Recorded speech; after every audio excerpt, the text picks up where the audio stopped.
Por muitos anos estive de maneira intensa frequentando aquela floresta, um trecho de mata densa no meio da cidade, onde passa o Ribeirão da Fortuna. Trecho por onde o rio corre é chamado popularmente de Sete Quedas. Muitas pessoas chamam a área da mata como um todo de matão. Há algumas trilhas, as quais fui conhecendo com o tempo, através das quais alguns cidadãos trafegavam de um bairro a outro. Eu morei 3 vezes em pontos distintos dessa floresta urbana. 4 meses em 2012, mais 4 meses em 2013 e finalmente 9 meses em 2015. Esse tempo todo corresponde a um período em que o avanço da malha urbana da cidade de Assis deu passos incisivos nesta área florestada, com abertura de ruas separando lotes da mata e posterior construção de casas e comércios nesses lotes que viraram quarteirões, inclusive com a instalação de um bairro inteiro num campo aberto adjunto à mata densa, o qual, pela razão e lógica, deveria ser reflorestado e servir de zona de amortecimento entre os bairros antigos e a mata fechada. A especulação do setor imobiliário, aliada à sanha dos proprietários da área dessa floresta, vem desde então comendo a floresta da Água da Fortuna pelas beiradas. Eles começaram há décadas, ateando fogo durante as épocas secas do ano. Aí, neste período que citei anteriormente, eles passaram trator na vegetação das beiradas da mata. E nos tempos atuais, 2026, estão passando trator com arado para a vegetação não se desenvolver, não se recuperar. Estão aspergindo veneno nas bordas da mata com trator.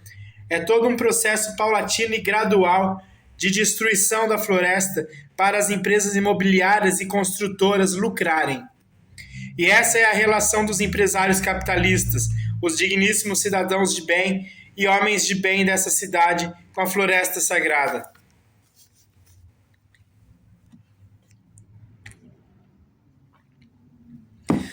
Quanto a mim, minha relação com a floresta urbana do Ribeirão da Fortuna começou quando eu era criança e passeava com meu cachorro nessa área. Na adolescência eu ampliei minha frequência indo à mata para coletar sementes para confeccionar artesanatos e também para fazer meditações e rituais xamânicos com meus amigos e amigas. Isso se estendeu além da adolescência, andando pelos caminhos e pelos locais sem caminho. Conheci e me irmanei ao espírito daquela floresta, conhecendo agora sua fauna e sua flora, sua geografia e a frequência em que a vida que há nela vibra. Lembro-me de uma manhã quando cheguei bem cedinho à nossa oca de pagelança e quando estava lá dentro, 2 ouriços, também conhecidos por porco-espinhos, deram uma volta em torno da oca e entraram para a mata de novo, como que me recepcionando e dando bom dia. Teve uma vez em que eu e meu amigo andávamos fora de trilha e encontramos no chão um ninho da ave curiango, também conhecido como bacurau, e a mamãe e papai começaram a chamar nossa atenção enquanto voavam para longe do ninho, atraindo-nos para segui-los até distante de seus ovinhos. Quando de minha terceira morada na floresta, eu tinha um gambá, também conhecido por saruê, como vizinho. Ele morava no andar de cima, na copa das árvores, em volta de minha cabana. Quando a tarde ia se esvaindo e a escuridão começava a tomar conta do interior da floresta, ele descia pelos cipós e ia para o chão caçar seus alimentos. Eu via o vulto dele descendo pelos cipós e passando por cima do telhado da minha cabana. Haviam tardes em que, sentados no mirante do Jatobá, eu e meus colegas do coletivo Filhos da Floresta observávamos uma mamãe capivara e seus filhotes caminhando tranquilamente pelas margens do rio.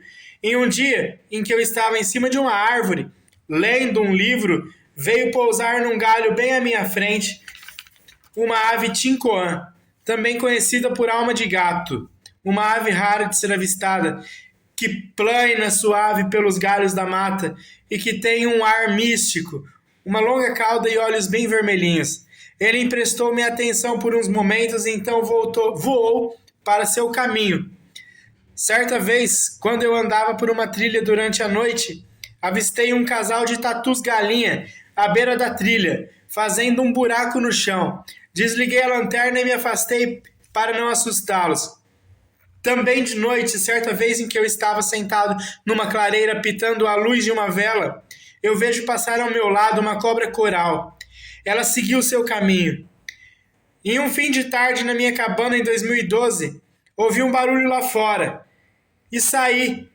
Ainda havia um lusco-fusco e eu pude ver, numa árvore aos fundos da cabana, um casal de corujas suindaras, também conhecidas como rasga-mortalhas. Elas ficaram me fitando e então vocalizaram um canto que lembra um latido de cães. Foram minhas vizinhas por 4 meses. Teve uma tarde onde estava eu junto a outros 2 frequentadores da mata, conversando num ponto de uma rua de terra que cruza a floresta, e avistamos do nosso lado, nas copas das árvores, um macaco bugio, calmamente se deslocando nas alturas. Também aconteceu certa tarde de 2015, durante minha terceira morada na floresta, de eu estar sentado em minha cabana, confeccionando um colar de sementes, e quando percebo, havia um bando de aves jacus, pássaros pouco maiores que galinhas, pretos e com o gogó vermelho na garganta. Eles passaram em frente à minha porta, que estava aberta, isso no coração da área de mata mais densa da floresta urbana.